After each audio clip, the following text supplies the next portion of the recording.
long time since we've done a tierzoo reaction, and we actually had somebody say something about it in the comments, and Nikki was like, hey, somebody said something about this. I was like, you know what?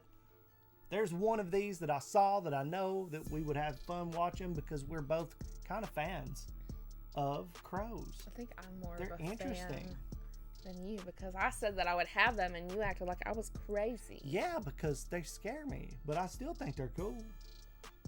They are very powerful. A bird that is that smart, they're very powerful. dude, that's kind of... They're very intelligent. That's kind of scary, dude. It is scary.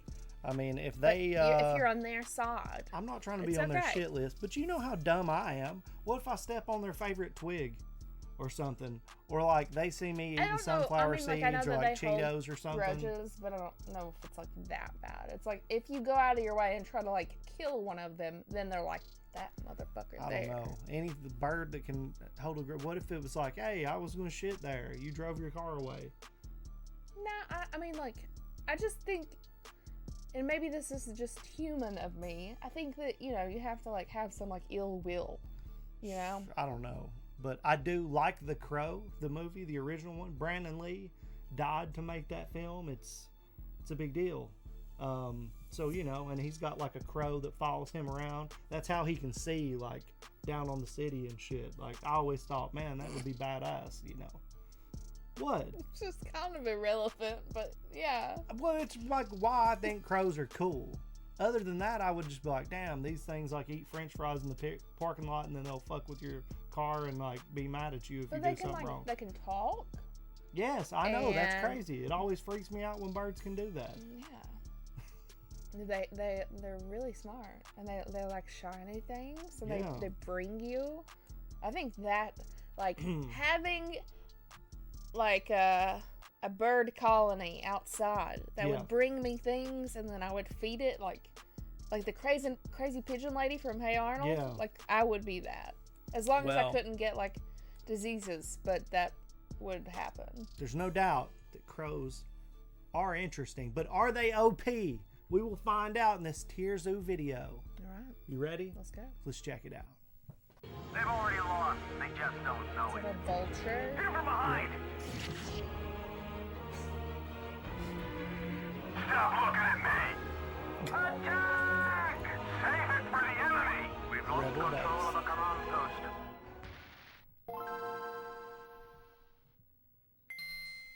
Primates are notorious for their incredibly broken intelligence stat, which grants them access to incredible advanced techniques such as tool use, coordinated team strategies, and even bartering and trade. But primates are not the only faction in the game with a high intelligence stat. Cetacean, cephalopod, and birdmates also commonly opt not to spec into powerful damage-dealing abilities, and instead invest into leveling up their brainpower skill tree.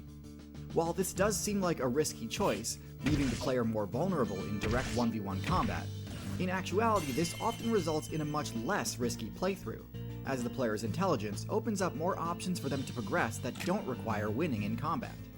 This is especially true of the bird faction, as their ability to fly already allows them to quickly escape most unfavorable combat encounters. Today, we're going to discuss one of the two main intelligence-centered bird builds, the faction that contains crows, ravens, and magpies, the Corvid. This video is going to focus mostly on crows as an example, but generally what I say in this video should apply to most corvids. First, let's discuss their stats, as well as the abilities and strategies that exemplify them. We'll begin with their stealth stat, which corvids aren't particularly excellent in. The most popular corvid skins are either jet black or piebald, neither of which grant the user that strong of a stealth bonus. In fact, in snowy areas, jet black feathers are actually one of the least effective choices when trying to remain hidden. A dark appearance is most effective as camouflage at night, but crows and other corvids are not nocturnal builds, so they aren't really gaining this benefit from it. Now, granted, stealth typically isn't all that important for birds, given how agile and vigilant they are. Plenty of other high-tier avian builds, like for example parrots, are arguably some of the least stealthy birds in the game, and they do just fine. You could even argue that corvids are even less stealthy than their black feathers initially appear, as their iridescence actually makes them even easier to see for certain other players, typically other birds. Ultimately, I think it's safe to say stealth is not an important part of their game plan. at least nowhere near as important as it is for ambush predator builds like the owl. The main predators a crow needs to worry about are raptors, and because of the raptor's keen eyesight ability, it's unlikely having a higher stealth stat would make much of a difference anyway. The crow's defense and constitution stats are fairly average for a bird, which is to say not great. Birds have hollow bones, and their feathers offer fairly little in terms of defense. Feathers do absorb some blunt force damage, but when it comes to slashing and piercing damage, it's nearly useless. And because of their hollow bones, which make them more vulnerable to blunt force damage, the benefit there kind of cancels out as well. Snakes, cats, raccoons, raptors, and dogs all have a high chance of taking a crow out in one hit, so they cannot let their guard down when interacting with any damage dealer builds. Given that their playstyle necessitates taking some risk, crow players definitely wish they had more room for error. Thankfully, their next stat makes it pretty easy to avoid damage. The crow's mobility is a little above average for a mid-sized bird, which is to say excellent. Birds in general are just extremely agile, both on the ground and in the air, making them extremely hard to land an attack on if they see you coming.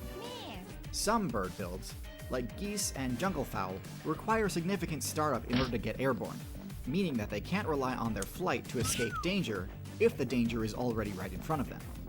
Crows are not one of these bird builds, and in contrast, the startup on their flight move has some shockingly broken frame data, and allows them to quickly and easily reposition themselves in basically any direction in 3D space almost instantly.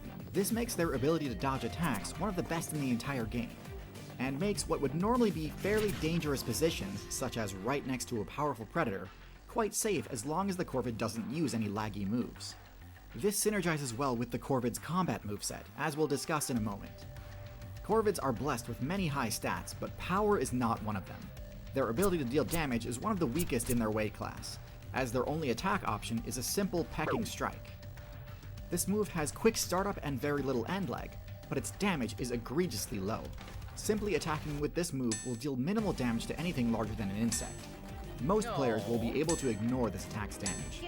However, this doesn't mean a crow's attacks are useless.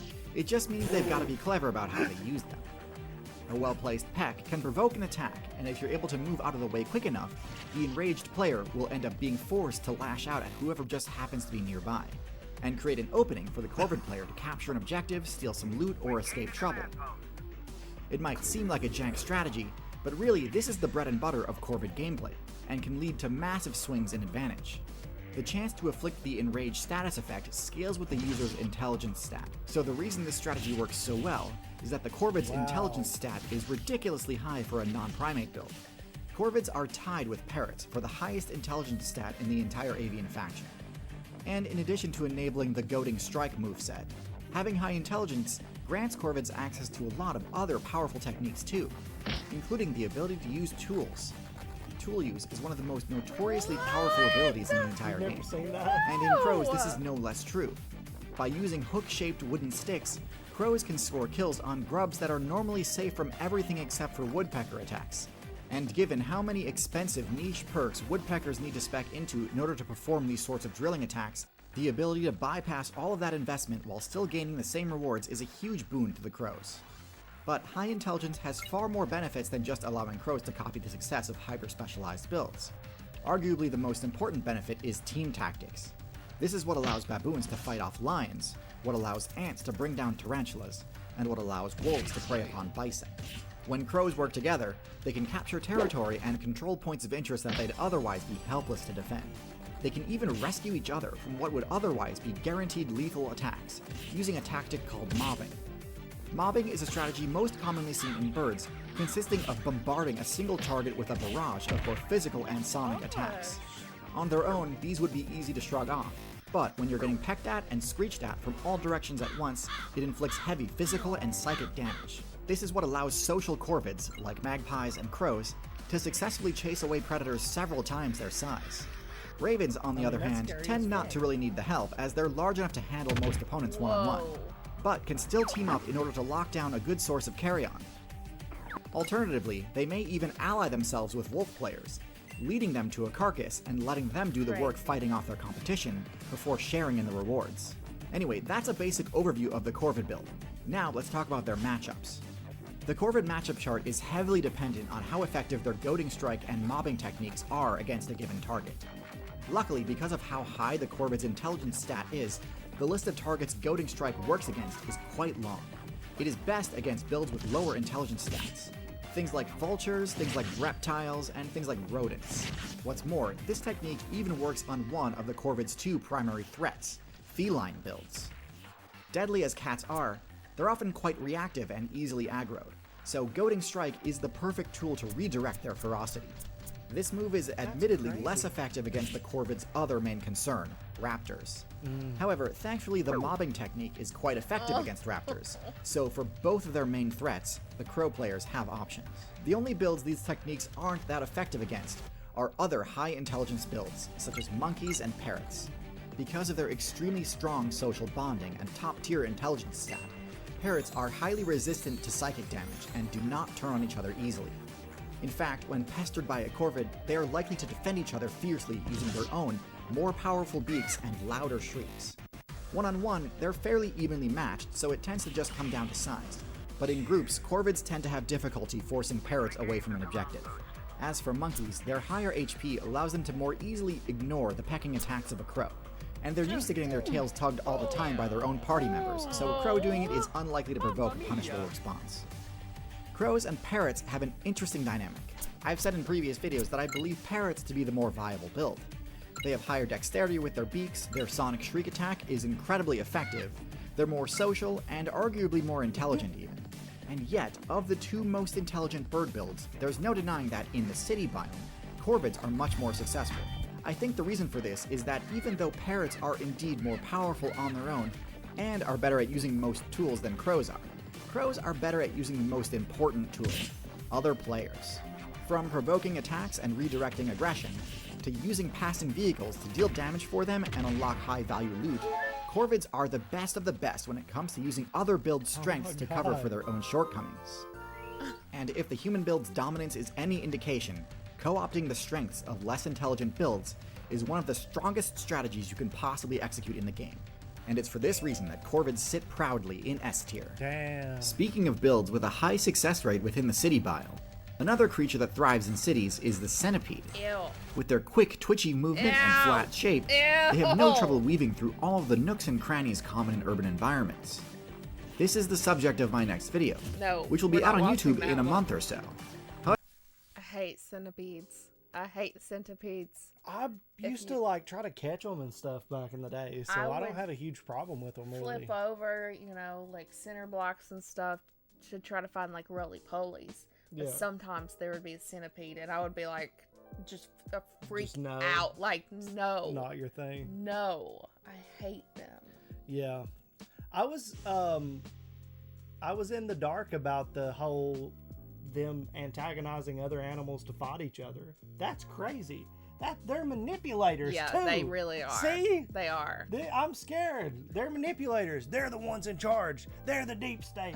It makes sense. Well, I'm still kind of confused. Like he said that magpies are like in the same family, like the corvids, so magpies, ravens, and crows. And I know that like crows and ravens are not used like interchangeably, right? Because they're different. But in my mind, a raven is just like a bigger, maybe smarter crow. That's the way I've thought of it too. I don't know if that's true, so if you guys do know, let us know in the comments. Yeah, because let us know. I'm probably gonna completely forget.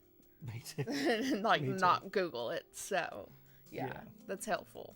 Anyway, thank you guys for checking this out. Big ups to tierzoo for putting out a cool video, teaching me something. Yeah. Appreciate you guys, and we'll see you in the next one. See you guys.